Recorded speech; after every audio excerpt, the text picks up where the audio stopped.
Men yosh imom bo'lganman-da, bola tarbiyasi haqida gapirishdan rosa uyalar edim. Gapirishdan oldin mana shu minbarda qo'limni ko'ksimga qo'yib, otaxonlar kechirasizlar, shu haqida ma'ruza qilishim kerak ekan, men kitobdagini aytib beryapman, xolos. Men o'zim hali bir bolani tarbiya qilganim yo'q. Menda o'zimda hali men muhtojman. Bu yerda 10 talab bolasini tarbiya qilgan, nabirasini tarbiya qilgan odamlar o'tiribsizlar. Meni kechiringlar deb gapirar edik.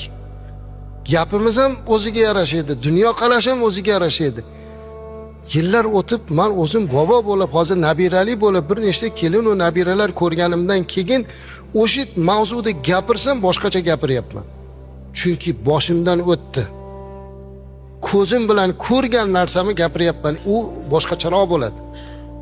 Hali o'zi tajribadan o'tkazmasdan turib gapiradigan psixologlar tiqilib ketdi hozir. Kichkina yosh qizlar chiqib olib turib, qayinlar bilan munosabatda